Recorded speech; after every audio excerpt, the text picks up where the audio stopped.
नमस्कार.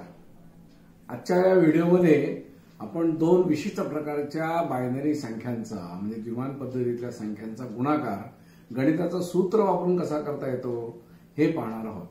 याच्यामध्ये ज्या संख्या निवडलेल्या आहेत A2 आणि B2 याच्यामध्ये फक्त एक हा अंकच येत आहे एवढं आपण लक्षात ठेवावं. या ठिकाणी पहा ही एक संख्या आहे 11111 म्हणजे किती तर दशमान पद्धतीत त्याचा अर्थ 31 होतो.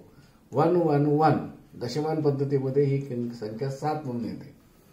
आता हिला आपण समजा A2 म्हणलं आणि हिला B2 म्हणलं तर या दोन संख्यांचा गुणाकार हा N2 येतो. म्हणजे बायनरीमध्ये त्याला आपण N2 म्हणूया. तो किती येतो तो उत्तर या ठिकाणी मी दिलेलं आहे. हे सूत्र वापरून काढलेलं आहे एवढं लक्षात ठेवा.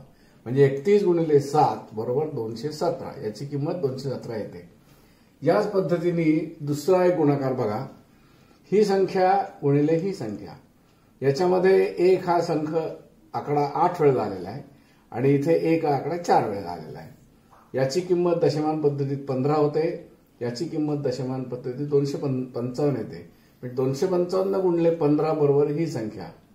आता ही दशमान पद्धतीतलं उत्तर झालं. द्विमान पद्धतीमध्ये म्हणजे बायनरी सिस्टीममध्ये ते एवढं येतं. कसे करायचे गुणाकार ते आपण पाहूया. हा एक इथं प्रश्न दिलेला आहे. A2 गुणिले B2 बरोबर N2. तर N2 ची किंमत किती. A2 ची किंमत ही आहे. याच्यामध्ये 1 1 हे या 7 वेळा आलेला आहे आणि या याच्यामध्ये 1 1 1 हा 4 वेळा आलेला आहे. आता गणिती सूत्र काय आहे ते आपण पाहूया. या A2 मध्ये 111 हाच एकच अंक K वेळेला आलेला आहे. तसाच या B2 मध्ये 1 1 1 हा आकडा M वेळेला आलेला आहे.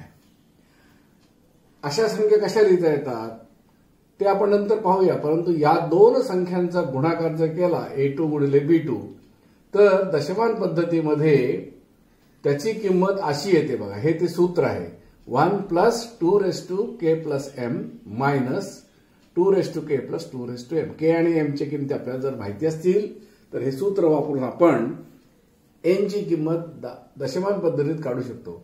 आणि एकदा दशमान पद्धतीत n ची किंमत आली की ती बायनरी सिस्टीम म्हणजे द्विमान पद्धतीमध्ये ती आपण लिहू शकतो. कसं ते आता या ठिकाणी आपण उदाहरण घेऊन पाहू. या ठिकाणी A2 ची किंमत एवढी आहे. याच्यामध्ये एक अंक 7 वेळा आलेला आहे म्हणून K बरोबर 7 आहे. आणि B2 ही किंमत 1111 एवढी आहे. या ठिकाणी एक अंक 4 वेळा आलेला आहे म्हणून M बरोबर 4 आहे.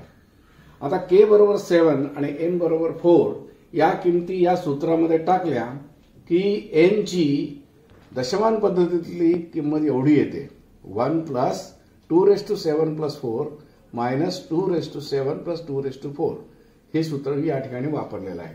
म्हणजे किती झालं तर 1 + 2⁴ - 2⁴ + 2⁴. आता 2⁴ + 1 मायनस धिस ही किंमत दशमान पद्धतीतली झाली. याच्या बरोबर आपण एकदम बायनरी सिस्टीम मधली किंमत लिहू शकतो. कशी ती बघा. आता इथे 2⁻11 आलेले आहे. त्यामुळे at 11 place we must write 1 then 0 0 0 0 0 असं म्हणजे 11 प्लेस 10 प्लेस 9 प्लेस 8 प्लेस वगैरे वगैरे असं करत आलं की शेवटी आपल्याला 1 लिहायचं आहे. वजा 2⁻7 इथे 7th प्लेसला 1 आहे. 7 प्लेसला 1 6 4 3 थर्ड प्लेसला 1 आहे.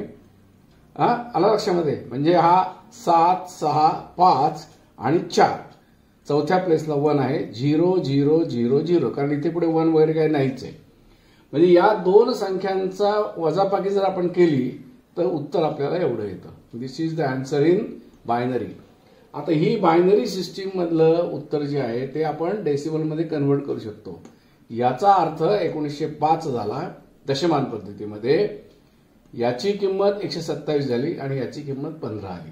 याप्रमाणे या दोन संख्यांचा गुणाकार एवढा येतो बायनरीमध्ये. सूत्राचा वापर मला असं वाटतं आपल्याला समजला असेल. दुसरं एक उदाहरण आपण पाहूया. इथे A2 ची किंमत एवढी आहे ज्याच्यामध्ये 1 हा अंक 4 वेळा आलेला आहे.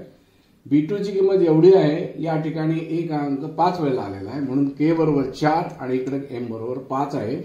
या दोघांचा गुणाकार केल्यानंतर येणारी दशमान पद्धतीतली किंमत ही 1 प्लस 2⁹ मायनस 2⁴ प्लस 2⁵ एवढी येते. आता सूत्र जर वापरलं आपण मगाशी दिलेलं तर किती उत्तर येतं बघा. n2 बरोबर 2⁹ आहे. 2⁹ म्हणजे 9th प्लेसला इथे 1 लिहिलेला आहे आणि पुढचे सगळे शून्य आहे. 9th प्लेस 8 7 6 5 4 3 2 1 आणि 0th प्लेसला 1 आहे. वजा इथे कसं करायचंय 2⁵ आहे त्यामुळे 5th प्लेसला 1 आहे, 4th प्लेसला 1 आहे आणि पुढचे सगळे शून्य आहेत. म्हणजे 5 4 3 2 1 0. इथे 1 बिन काय नाही त्यामुळे ही किंमत झाली. मला असं वाटतं ही गोष्ट तुमच्या लक्षात आली असेल की या पद्धतीने दशमान पद्धतीतलं उत्तर मिळालं की त्याच्यावरून बायनरी सिस्टीम मधलं आपण उत्तर कसं लिहू शकतो. आणि ही वजाबाकी आपण केली की एवढी येते बायनरीमध्ये. आणि याचं जर तुम्ही डेसिमलमध्ये कन्व्हर्जन केलं तर याचा अर्थ 6465 होतो, याचा अर्थ 15 होतो आणि याचा अर्थ 31 येतो. म्हणजे 15 गुणिले 31 बरोबर 465. याला लक्षामध्ये. आता हे सूत्र आणलं कसं हो तुम्ही असं कोणीच्याही मनामध्ये प्रश्न येईल. त्याचं स्पष्टीकरण मी या ठिकाणी दिलेलं आहे. A2 ही जी संख्या आहे ती 111K वेळेला, म्हणजे ही दशमान पद्धतीत कशी लिहितो आपण तर 1 plus 2⁴ plus 2⁴ plus 2⁵ etcetera up two plus 2⁻k - 1 म्हणजे 11111K वेळेला ही अशी लिहिली जाते. आता ही समेशनचं जे नोटेशन आहे बेरजेचं ते आपण वापरून या प्रकारे लिहू शकतो. It is summation 2⁻t, t goes from 0 to k - 1. इथे k - 1 हायर इंडेक्स k - 1 आहे आणि लोअर इंडेक्स 0 आहे. आणि याची जर किंमत तुम्ही गणिती सूत्र वापरून काढली तर ती 2⁻k - 1 येते.